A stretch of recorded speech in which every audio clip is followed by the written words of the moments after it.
Perhatian, PDKT Online akan dimulai beberapa saat lagi. Mari siapkan hati kita untuk memuji dan menyembah Tuhan. Shalom Sobat DCI Ministry yang terkasih dalam Tuhan Yesus. Puji syukur pada Tuhan buat penyertaan dan perlindungannya bagi kita sampai dengan hari ini. 2 hari ke depan semua kita orang percaya akan merayakan Jumat Agung. Mari kita jadikan momen yang sakral ini untuk kembali mengingat bahwa hidup setiap kita berharga di mata Tuhan. Yesus rela mati di kayu salib demi menebus setiap kita dengan darahnya yang mahal.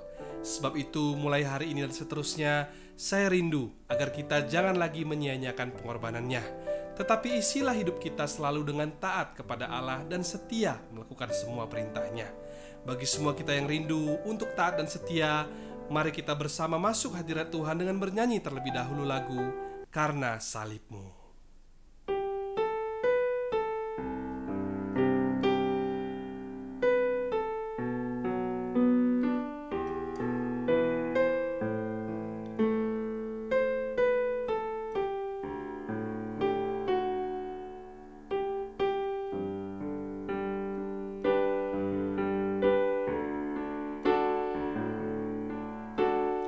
Hanya Kau Tuhan di hidupku,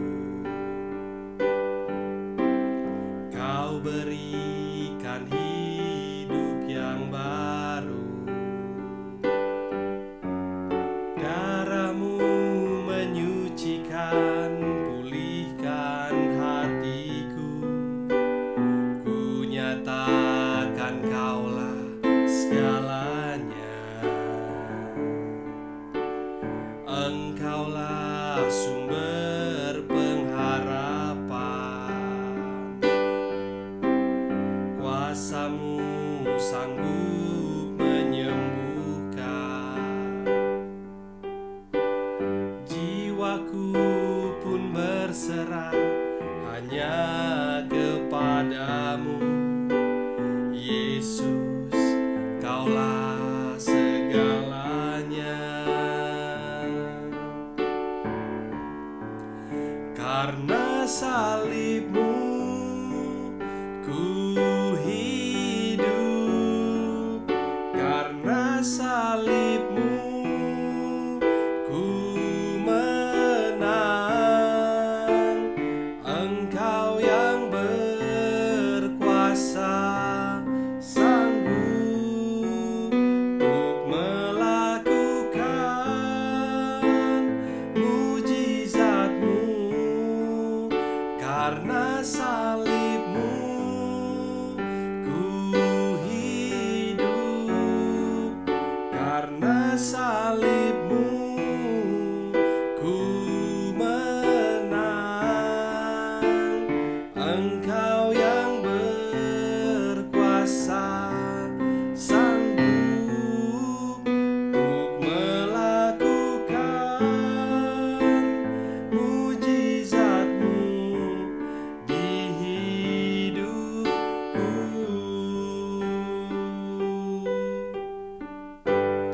Mari kita bersatu dalam doa. Tuhan Yesus yang baik, terima kasih buat pengorbanan-Mu yang sungguh besar atas pribadi kami lepas pribadi. Pengorbanan-Mu yang membuat kami yang semula tidak layak menjadi dilayakkan untuk menerima anugerah dan kasih-Mu yang menyelamatkan kami. Ya Tuhan Yesus, sebentar kami mendengarkan sharing firman yang dibawakan oleh hamba-Mu. Tuntun dan jamalah setiap hati kami untuk mengerti apa yang hendak Engkau sampaikan bagi kami pribadi lepas pribadi. Sembunyikan hamba di balik salib-Mu. Dalam nama Tuhan Yesus, mari sama-sama kita yang percaya dan berdoa katakan amin. Saudaraku yang terkasih dalam Tuhan Yesus, seperti yang saya sampaikan tadi, bahwa besok lusa kita akan kembali merayakan Hari Jumat Agung untuk memperingati peristiwa penyaliban Yesus di Bukit Golgota. Setiap kali kita mengingat kembali peristiwa tersebut, tentu yang terbayang dalam pikiran kita adalah sebuah rasa sakit yang mengerikan, penyiksaan, dan penderitaan yang dialami oleh Yesus, Sang Juru Selamat kita. Dia yang sempurna dan tanpa noda harus mati digantung di kayu salib untuk menanggung dosa-dosa kita semua. Di minggu menjelang Jumat Agung kali ini, saya tergerak untuk membawakan sebuah sharing tentang sesuatu yang menurut saya menarik untuk dibahas. berupa sebuah pertanyaan yang mungkin juga pernah terbersit dalam pikiran Sobat DCA Ministry selama ini, yaitu mengapa Yesus harus mati dengan disalibkan? Mengapa tidak dengan cara yang lainnya? Atau mungkin bagaimana seandainya jika Yesus mati dengan dirajam batu? Atau kenapa tidak karena sebuah penyakit? Atau mungkin juga karena hal yang lainnya? Saya rindu hari ini agar kita semua belajar dari Alkitab atau Bible Study bersama-sama sehingga bisa menjawab semua pertanyaan yang tadi. Sobat DCA Ministry dimanapun berada, semua kita perlu tahu bahwa jauh sebelum Yesus datang ke dunia ini, sudah ada begitu banyak nubuatan tentangnya.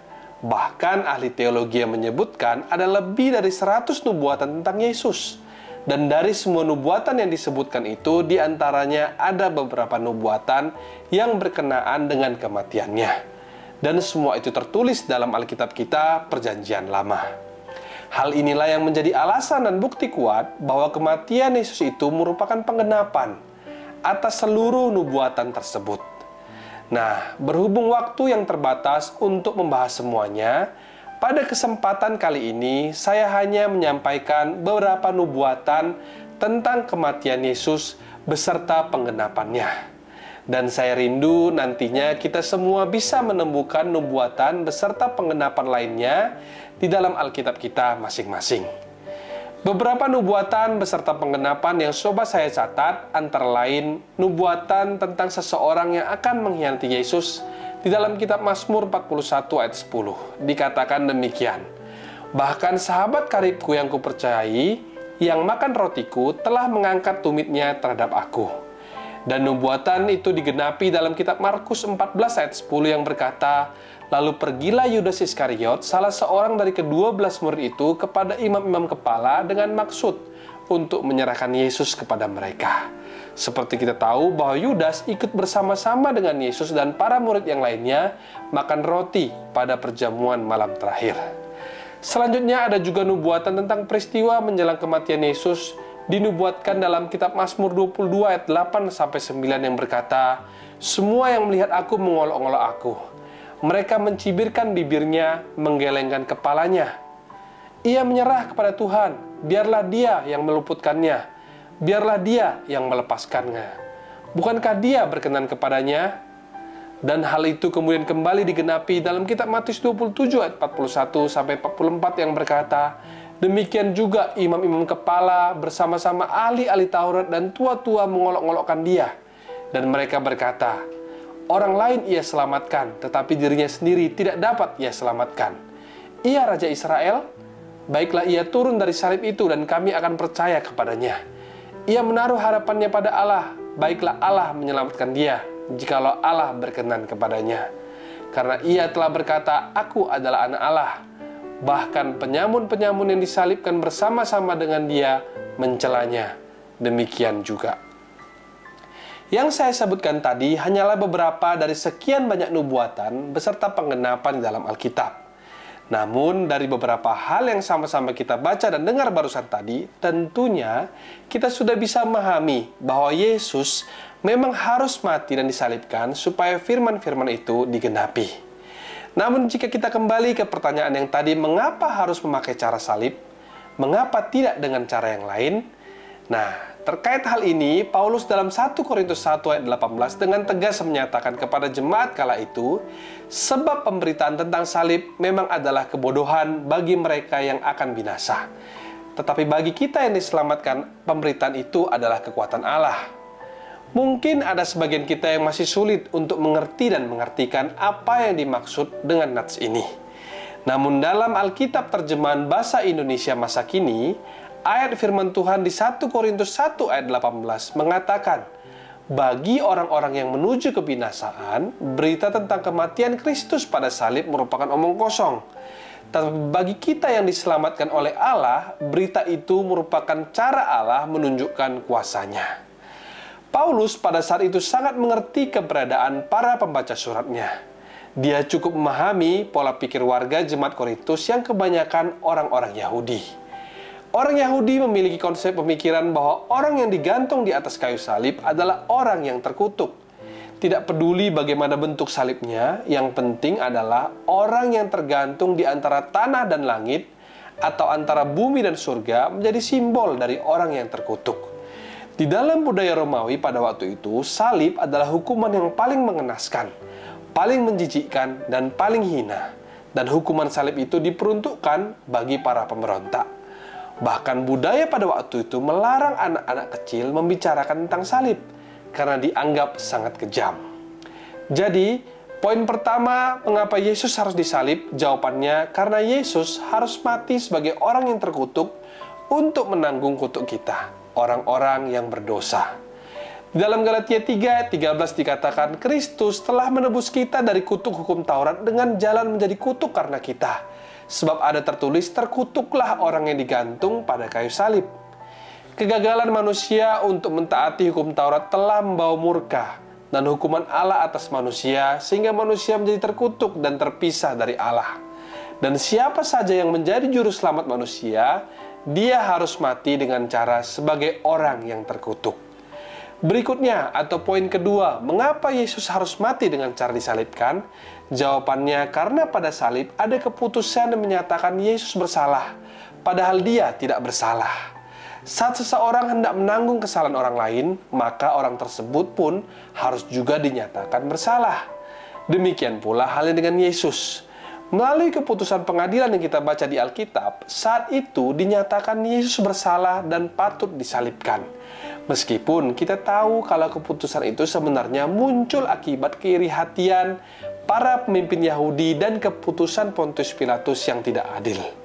Firman Tuhan dalam 2 Korintus 5:21 berkata, Dia yang tidak mengenal dosa telah dibuatnya menjadi dosa karena kita. Yesus disalibkan bukan karena dia bersalah, melainkan dia harus dinyatakan bersalah dan dihukum mati agar bisa menyelamatkan manusia dari dosa. Selanjutnya, poin ketiga, atau poin yang terakhir, mengapa Yesus harus mati dengan cara disalibkan? Jawabannya karena pada salib ada penumpahan darah. Ibrani 9:22 berkata, dan tanpa penumpahan darah tidak ada pengampunan. Dari sini kita bisa menyimpulkan bahwa segala bentuk dan cara kematian yang tidak melibatkan penumpahan darah pasti tidak akan menimpa Tuhan Yesus. Jadi dari sharing hari ini ada 3 hal yang melatar belakangi mengapa Yesus harus mati dengan cara disalibkan. Yang pertama, Yesus harus mati sebagai orang yang terkutuk untuk menanggung kutuk-kutuk orang-orang yang berdosa. Yang kedua, karena pada salib ada keputusan yang menyatakan Yesus bersalah, padahal dia tidak bersalah. Dan yang terakhir, karena pada salib ada penumpahan darah. Saya rindu melalui sharing hari ini kita semua semakin diteguhkan bahwa kematian Yesus di kayu salib adalah bukti kasih dan pengorbanannya yang begitu besar bagi kita semua. Dan kabar baiknya adalah pada hari yang ketiga, Yesus bangkit dan mengalahkan maut. Sehingga iman dan pengharapan kita sebagai orang percaya akan keselamatan tidaklah menjadi sia-sia.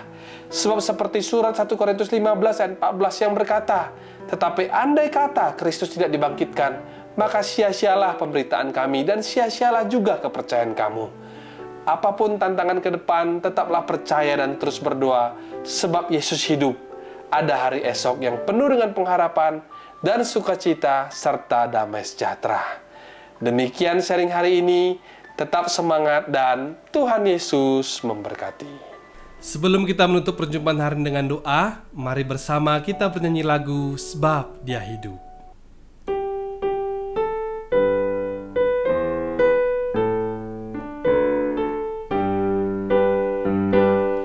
Anak Allah, Yesus namanya, menyembuhkan, menyucikan, bahkan mati, tebus dosaku, kubur kosong, membuktikan Dia hidup.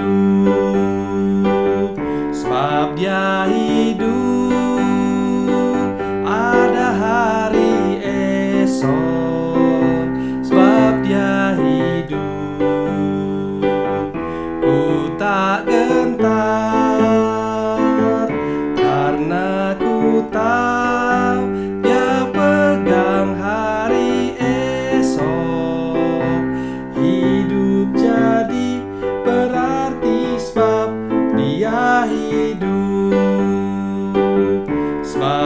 dia hidup, ada hari esok, sebab dia hidup.